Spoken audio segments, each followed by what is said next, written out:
Hey you! Yeah, I'm talking to you. According to the YouTube stats, it seems like only 66.6% of you people have not yet subscribed to the channel. If you enjoyed this video, consider subscribing, and you can always unsubscribe. It's absolutely free, but, please, I'm in desperate need of money. That was a joke. We all just take a couple of deep breaths here and just try to...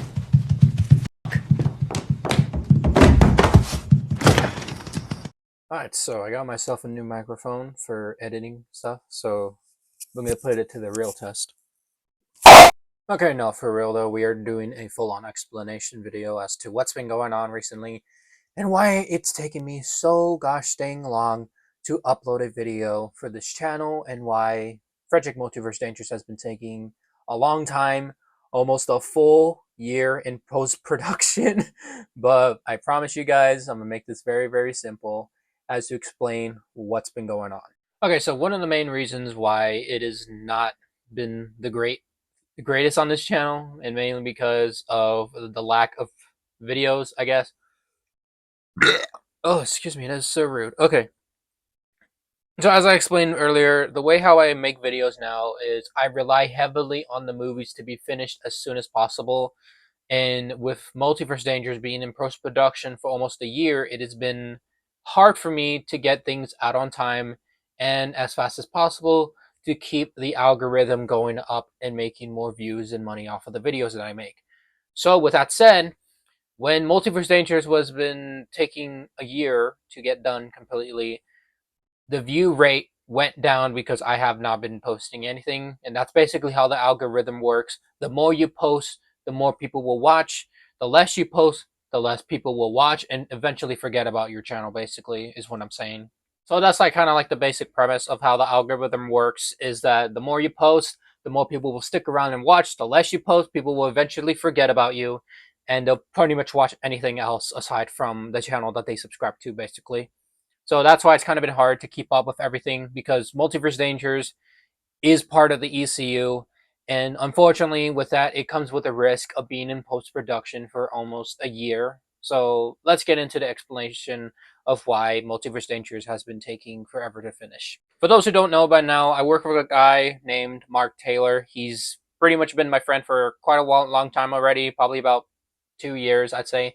And he's one of the lead composers of Fredrick Multiverse Dangers, and he has also worked on the past ECU movie that I've done, Francisca, the new leader project, and is now going to be composing Foxy Feel The Thunder and Battle of the Multiverse. So Mark, he's he's very dedicated to his work, and unfortunately with Multiverse Dangers, we have been struggling a lot to get this soundtrack done. Now, the reason why I make these decisions is because I want the movies to stand out in their own unique way, and making it like not reminiscent to other plush tubers, I would say. So the way how Multiverse Dangerous is working, it's taking the same process from Francisca as it did before. Usually how that went was I film the movie, I send it to the composer, then he sends me all of the files, and then we mesh them all together. Boom, movie's done, send it out to YouTube. But unfortunately, with Multiverse Dangers, we have suffered some complications along the way. One of the examples is that one of the other composers that was originally supposed to be in the movie, System 64, had sadly passed away last year, and we were both heartbroken by this, but mainly Mark. So it was a hard day for both him and family members of System 64. So during that time, I had to give him a break to, kind of recollect himself. So then after that, we found our second composer, Ian. He does more of the electric side of the soundtrack, which you will probably hear in the movie as well. It's really good, trust me.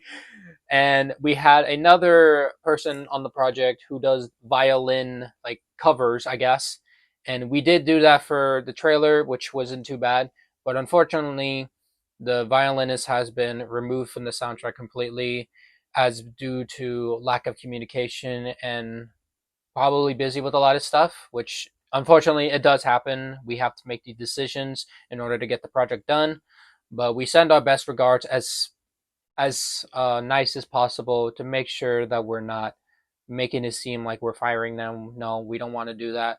but we're just sending them in the best regards, and we're making the risk basically of what what we need to do to get this thing done. So that's another one of the examples. Another sad event that happened during the film production of Multiverse Dangers is last year my family member had sadly passed away from an accident, and this affected me in a lot of ways, mainly rage, a lot of rage, honestly, confusion, sadness, like a lot of mixed emotions, and also anxiety. So, getting the movie's film production done was the most challenging thing of my life, and I was close to canceling the movie entirely, or basically kind of like scrapping it. I was close to doing that, but I carried on in the end after a couple of weeks of mourning and grief and pretty much just carrying on with my life, but also losing the confidence of finishing the movie because the movie has a theme of dealing with grief and family death. So, ironically, it felt like the movie was kind of speaking to me, and I knew what the film's ending was, and I knew that I have to finish this movie and dedicate it to him because my uncle, he was a really cool guy, honestly. He was a Marvel geek like my brother was. So I'm basically dedicating this film to both System and my family member. I'm dedicating it both to them entirely because it's important to get this stuff done, but it's also important to dedicate the film or the project that you're working on. You want to dedicate it to the people who have made an impact on you. Mainly System, it's all Mark's side, but my family member, that's my side of the family. So, you know, it was hard to get this movie done, and it was very close to cancellation, but I'm glad that I finally was able to finish the film production. But now it's in post production, and we are close, very, very close. I'd say we're like 50-70% close of getting it done, and I promise that we're going to get this done. Okay, now it's time to talk about Feel the Thunder, as I want to make a decision that might upset some people about it. So, uh, last month or 2 months ago, I'd say by this point, I recently announced that the original composer, Typo, had left the project due to some mental health issues, and as one who struggles with mental issues myself, I decided it's best for him to drop the project completely and just, live out the best of his life in the best way possible. So I made that decision on my end because I knew what it felt like to deal with mental health and the complications of anxiety and possibly depression as well. So, so a typo is not technically removed from the project, I would say, because he did write some of the stuff for the film. He wrote the main theme, he wrote Farron's theme, he wrote basically some of the soundtrack. And Mark, what he's going to be doing is he's going to be taking Typo's work and putting it into the soundtrack of which he's going to be working on as well. So in this case, Typo is not removed from the project entirely. His work is still going to be used in the best way possible. Uh, so now let's talk about what I want to do, and it could upset some people. I want to refilm Feel the Thunder uh, completely. I want to refilm it completely. Although I thought it was a good take on the story and Foxy's redemption arc, I don't feel like it was handled in the best way possible, as I found some of the scenes unnecessary, and also the guitar scenes are a little bit cringy, I would say. So what I'm going to be doing is I will be keeping some of the scenes from the original, film production that I've done a couple of months back.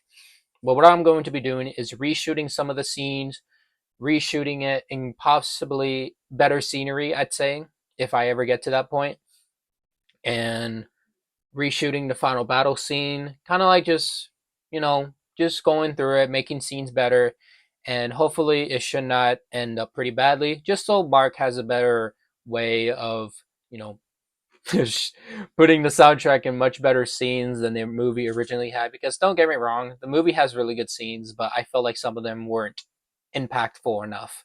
So that's why I'm making the decision to redo some of the scenes and film it to my liking, and hopefully it should make it better and better as it goes along. I also forgot to mention one more thing. I kind of want to add in little effects in the movie, kind of like Scott Pilgrim vs. the World. That movie is pretty good, and I like the after effects they put in there.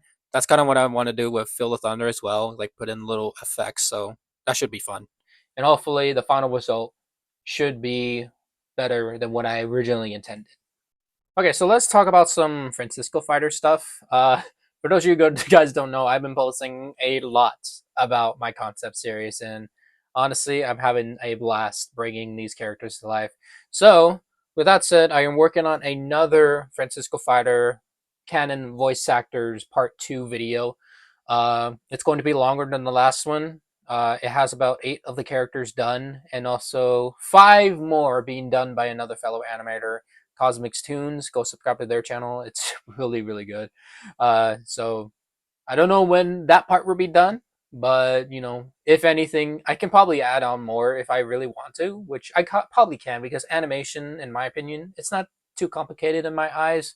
It's mainly because of the style that I'm going for, and you know, it's not taking me a heck of a long time to get it done. So expect the animation video probably coming about very, very soon. I'm not too sure when, but I'll keep you guys up to date on how it's going.